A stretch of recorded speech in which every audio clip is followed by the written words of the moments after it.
Hotel soulful, haunted hotel in Rajasthan.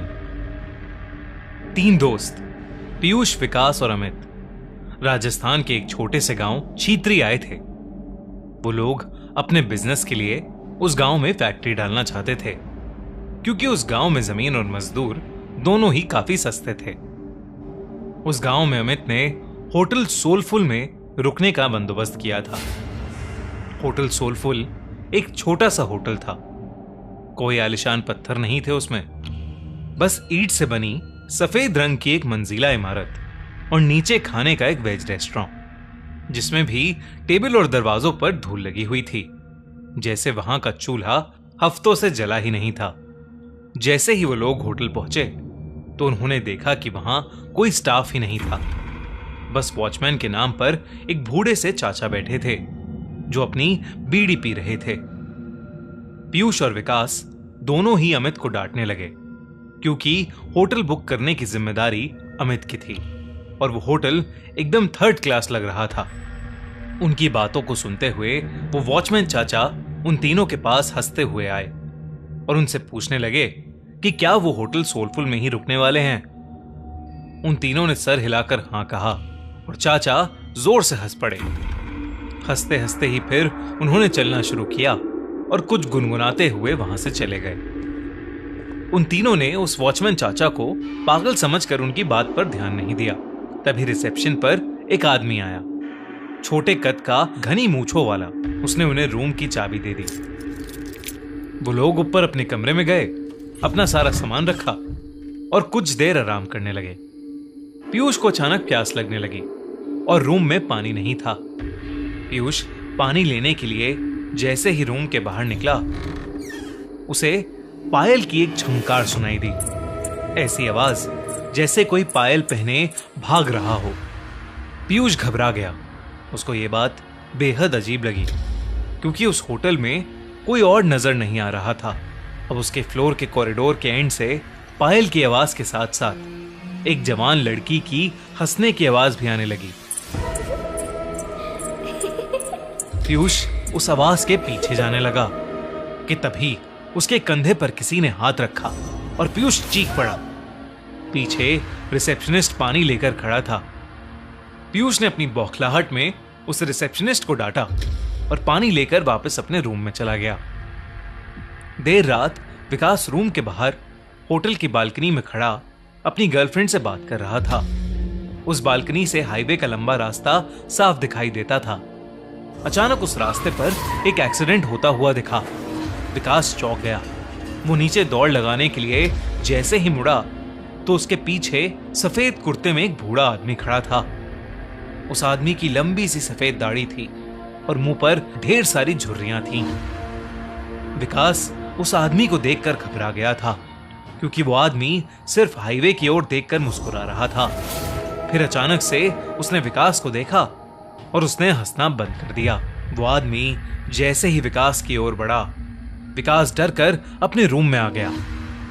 Room में आकर जब उसने अपने रूम की खिड़की से उस हाईवे पर देखा तो वहां कोई एक्सीडेंट नहीं हुआ था।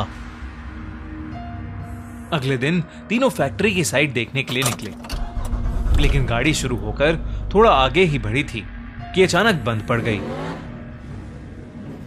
दोस्तों, खूनी मंडे की थ्रिलिंग स्टोरीज के साथ साथ एंजॉय करो साउथ अफ्रीका की thrilling T20 cricket league SA20, जो आप जियो सिनेमा पर देख सकते हो एकदम free. Faf du Plessis, Buttler, Miller, Klaasen, Stoinis जैसे बिग हिटर्स इस लीग में खेल रहे हैं और अब इस लीग के क्वालिफायर्स और फाइनल होने वाले हैं। तो जल्दी से ट्यून इन करो जियो सिनेमा और देखो SA20 लीग। लिंक डिस्क्रिप्शन और पिन कमेंट में।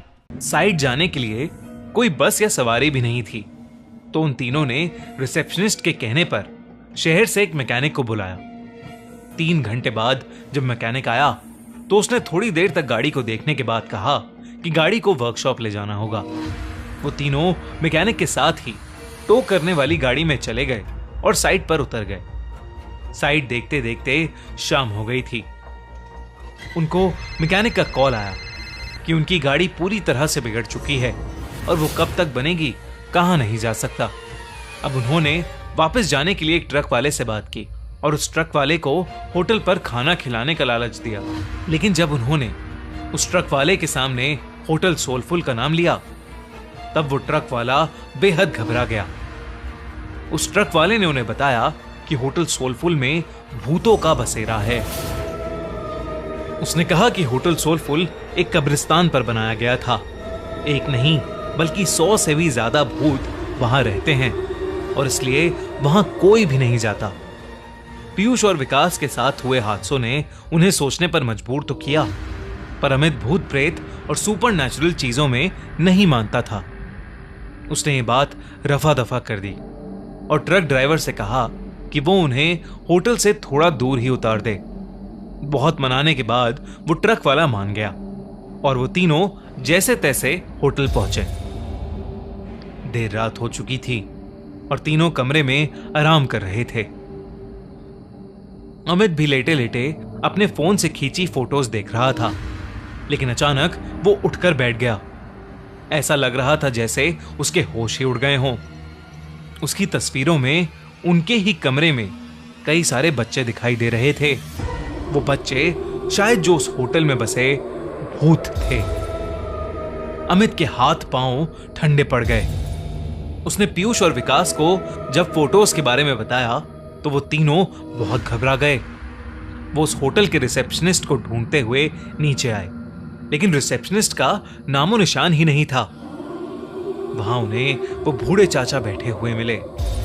उन्होंने ये सब उन बूढ़े चाचा को बताया तो उस बूढ़े चाचा ने हंसते हुए कहा कि जब वो होटल के अंदर आए थे तो 4 आत्माएं तो उनकी गाड़ी के ऊपर ही बैठी हुई थीं।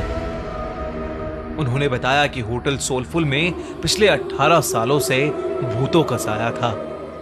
जब से होटल बना था तब से यहाँ के भूत होटल में आने वाले लोगों को जिंदा वापस नहीं जाने देते। किसी के एक्सीडेंट्स करवा देते हैं तो किसी को आत्महत्या करने पर मजबूर कर देते हैं। फिर होटल की बालकनी की ओर इशारा करके उन्होंने बताया कि वहां देखो, वो सफेद कुर्ते में एक बूढ़ा आदमी खड़ा है। उस आदमी ने यहां होटल बनाने से मना किया था क्योंकि यह जगह कब्रिस्तान की थी, लेकिन कुछ महीनों बाद होटल के सामने वाली रोड पर उसकी एक्सीडेंट से मौत हो गई। और आखिर में उस वॉचमैन ने उन तीनों को बताया कि उनकी गाड़ी ठीक नहीं होने वाली थी। वो गाड़ी अपने साथ कई साए ले गई थी। होटल में रहने वाले उन बच्चों की आत्माओं को वो गाड़ी पसंद आ गई थी और शायद इसलिए वो तीनों अब तक जिंदा भी थे। उस बूढ़े वॉचमैन ने उनसे अपनी जान बचाकर वहां से निकल जाने को कहा। ये सब बातें सुनकर उन तीनों के पसीने छूट गए। उन्होंने फैसला किया कि वो अभी की अभी होटल से निकल जाएंगे। वो तीनों अपना सामान लेकर निकल ही रहे थे कि तभी उन्हें वो रिसेप्शनिस्ट मिला। वो तीनों उसे धक्का मार के वहां से तेजी से भागे। हाईवे पर आकर वो लोग आगे जा रही गाड़ियों से लिफ्ट मांगने लगे, लेकिन कोई गाड़ी रुकने का नाम ही नहीं ले रही थी।